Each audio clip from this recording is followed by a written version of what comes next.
Hello everyone, स्वागत है आपका मेरे ऑनलाइन यूट्यूब चैनल संकल्प मैथ क्लासेस में। प्रतिशतता से संबंधित जो चैप्टर हमने स्टार्ट किया हुआ था बेसिक से लेकर उसके बहुत सारे वीडियोस हमने यहाँ पर बनाए जो कि अलग अलग टाइप के क्वेश्चंस से रिलेटेड हैं और सब के सब परसेंटेज पर ही बेस्ड है। जितने भी क्वेश्चन यहाँ पर आपको प्रैक्टिस करवाए गए हैं वो काफ़ी इंपॉर्टेंट है किसी भी कॉम्पिटेटिव एग्जाम के पॉइंट ऑफ व्यू से, क्योंकि वो सारे क्वेश्चन प्रीवियस ईयर्स के किसी ना किसी कॉम्पिटेटिव एग्जाम में आए हुए हैं। ठीक है, तो ये हर एक जो भी वीडियो यहाँ पर बनाई जा रही है उसमें हर एक वीडियोस में आपने देखा होगा कि अलग अलग टाइप के क्वेश्चंस हमने लिए हुए हैं। आप अगर इन सारे वीडियोस को एक साथ मतलब सारे वीडियोस को देखकर और उनके नोट्स और इस पर जो क्वेश्चंस हो रहे हैं उनकी प्रैक्टिस अगर आप करते हैं तो आई होप आप बेहतर रिजल्ट गेन कर पाएंगे आप जिस भी कॉम्पिटेटिव एग्जाम की प्रिपरेशन कर रहे हैं। ठीक है, तो आज की सीरीज में हम फिर से दो क्वेश्चंस लेकर आए हैं। तो चलिए सबसे पहले देखते हैं कि क्वेश्चन है क्या। तो सबसे पहला क्वेश्चन ये है कि किसी विद्यालय में लड़के तथा लड़कियां 3:2 के अनुपात में हैं। यदि 20% लड़के तथा 30% लड़कियां छात्रवृत्ति लेने वाले हों तो छात्रवृत्ति ना लेने वाले विद्यार्थियों का प्रतिशत कितना है। ये सवाल ने हमसे पूछा है कि 20% लड़के तथा 30% लड़कियां जो है वो छात्रवृत्ति लेने वाली हैं, तो छात्रवृत्ति ना लेने वाले विद्यार्थियों का प्रतिशत हमें फाइंड करना है। तो यहाँ देखिए अनुपात के फॉर्म में लड़के तथा लड़कियों की संख्या दी हुई है, तो जब भी इस तरीके से किसी रेशियो के फॉर्म में हमें कोई भी चीज दी हुई होती है तो हम उसे डायरेक्ट मान लेते हैं। तो माना लड़कों की जो संख्या है उसे हम मान लेते हैं कितना है 3x है, क्योंकि क्रमशः इस तरीके से यहाँ पर सबसे पहले लड़के हैं तो फिर 3 लड़कों के लिए ही नोटिस किया गया है। और लड़कियों की संख्या जब भी हमको फाइंड करना है तो लड़कियों की संख्या के लिए हमें क्या करना होगा, 2x रखना होगा, क्योंकि यहाँ 3:2 के अनुपात में संख्याएं दी हुई है। ठीक है, अभी देखिए कह क्या रहा है कि 20% लड़के छात्रवृत्ति पाते हैं, तो अगर 20% लड़के छात्रवृत्ति पाते हैं तो थोड़ा सा अगर आप सेल्स लगाइए तो फिर कितने प्रतिशत लड़के हैं जो छात्रवृत्ति नहीं पाएंगे। टोटल 100% में कोई भी चीज फाइंड की जाती है, तो 20% लड़के अगर छात्रवृत्ति पा रहे हैं तो 80% लड़के ऐसे होंगे जो छात्रवृत्ति नहीं पा रहे होंगे। तो छात्रवृत्ति ना पाने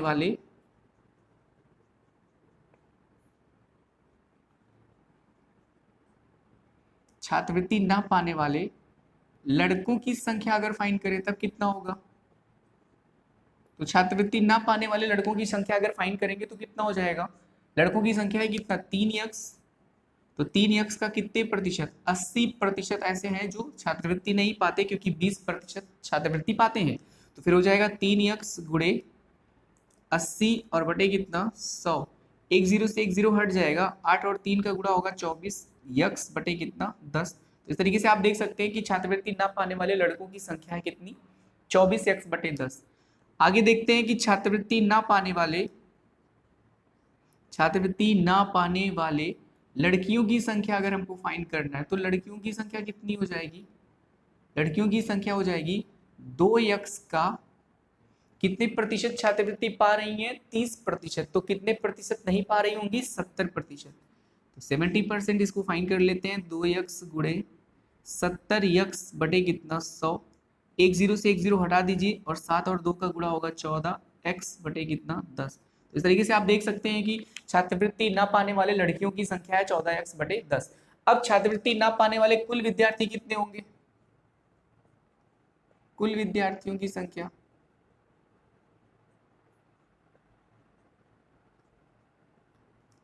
कैसे, छात्रवृत्ति ना पाने वाले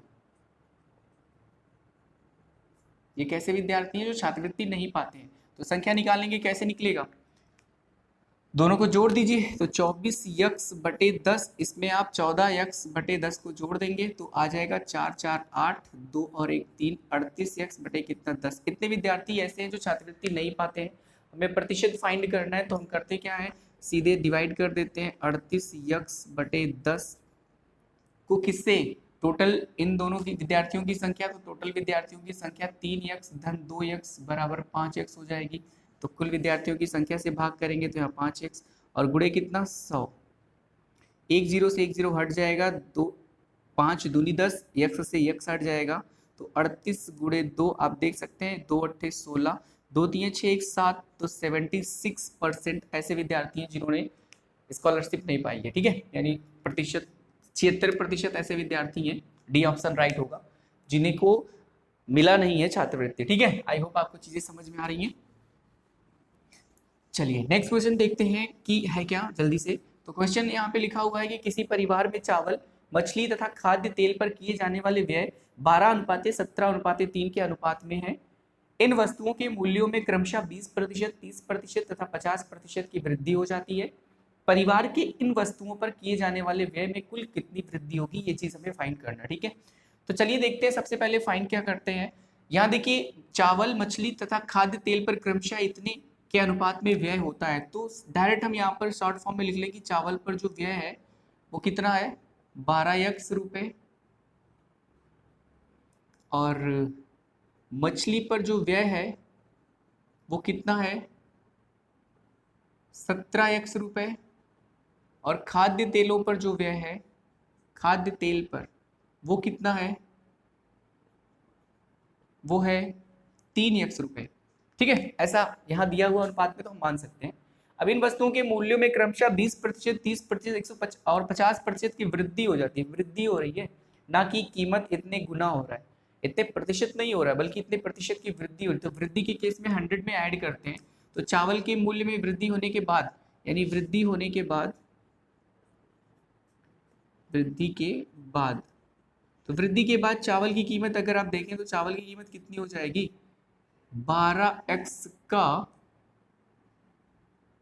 100, कितने प्रतिशत की वृद्धि हो रही 20, तो 120% फाइन कर लीजिए। ये 12x गुणे 120 बटे कितना हो जाएगा 100, ये हट जाएगा, 12 और 12 का गुणा 144x बटे कितना 10, इतना रुपए। मछली पर कितना होगा, मछली की कीमत कितनी हो जाएगी वृद्धि के उपरांत, तो अभी 17x रुपए है, इसमें कितना प्रतिशत हो जाएगा 30% की वृद्धि होगी, तो इसका 130% फाइन कर लीजिए। ये हो जाएगा 17x गुणे 130 और बटे कितना 100, एक जीरो से एक जीरो कट जाएगा, 17 और 13 का गुणा करके देख लीजिए कितना आता है, 3 और 7 का गुणा 21, 3 करण 3, 2 5, फिर एक सत्ते होता है 7, एक एक कम एक, यहाँ 1, 7 5 12, एक और एक 2, तो 221x बटे कितना हो जाएगा 10। ये आ गया कितना, मछली के मूल्य में वृद्धि होने के बाद मछली का मूल्य। और खाद्य तेल, खाद्य तेल की कीमत कितनी हो जाएगी वृद्धि के उपरांत, यहाँ फाइंड कर लेते हैं इसको।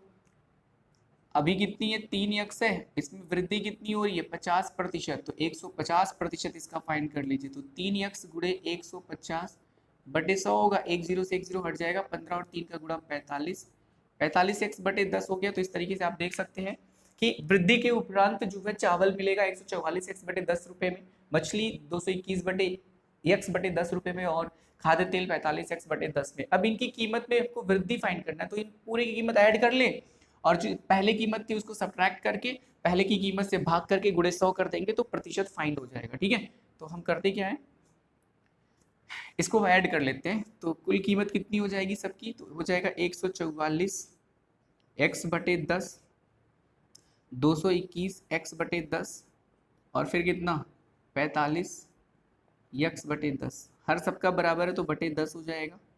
अब इसको जोड़ते 4 1 5 5 10, 4 2 6, 4 10 1 11, 1 2 3 3 1 4, 410 x, एक जीरो से एक जीरो कट जाएगा, तो हो जाएगा कितना 41x। इतने रुपए आ गए कितने के लिए, और शुरुआत में है कितना, इसको हटा दीजिए, इसकी अब जरूरत नहीं है।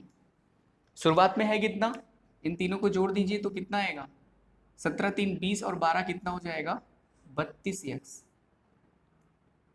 अब वृद्धि निकालनी, प्रतिशत, वृद्धि प्रतिशत निकालनी है किसमें, व्यय, तो व्यय वृद्धि प्रतिशत कितनी होगी, अभी कितना व्यय हो रहा है 41x रुपए, पहले कितना व्यय था 32x रुपए, डिवाइड बाई प्रारंभिक व्यय और इनटू कितना 100।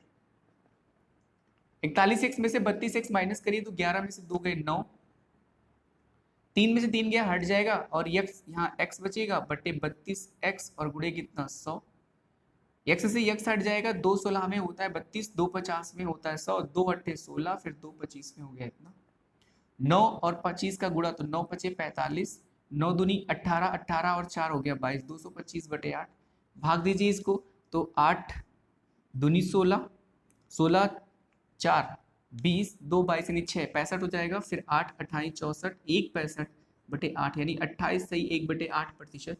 इसको हमने मिश्र भिन्न में बदल लिया। आप चाहिए तो भाग करके देख सकते हैं, जितना भागफल होगा वो सही के फॉर्म में होगा और जितना शेषफल होगा वो न्यूमरेटर यानी अंश के रूप में होगा, और हर आपका वही रहेगा जो पहले है। तो इस तरीके से 28 सही 1/8% की वृद्धि हो जाएगी और आपका option number D right option हो जाएगा। तो इस तरीके से हमने 1 और 2 कुल 2 क्वेश्चंस आज की वीडियो में भी हमने देखा, और ये भी किसी न किसी प्रीवियस ईयर में आए हुए क्वेश्चन, एग्जाम में आए हुए क्वेश्चन से रिलेटेड है। ठीक है, तो बहुत इंपॉर्टेंट है, एक दो बार प्रैक्टिस करिए। वीडियो शॉर्ट रहेगी ताकि आपको पढ़ने और रिवीजन करने में आसानी हो। और इसके बाद अगर आपको लगता है कि इन वीडियो से आपको आपकी जो प्रिपरेशन है उसमें काफ़ी हेल्प मिल रही है, तो इन वीडियोस को लाइक शेयर और सब्सक्राइब भी कर सकते हैं। साथ ही कोई क्वेरी हो या कोई सजेशन हो तो उसे कमेंट बॉक्स में भी लिख सकते हैं। मिलते हैं अपने नेक्स्ट वीडियो में कुछ और क्वेश्चन के साथ, परसेंटेज से ही रिलेटेड, क्योंकि परसेंटेज बहुत इंपॉर्टेंट है और बहुत सारे क्वेश्चन इस पर फ्रेम होते हैं।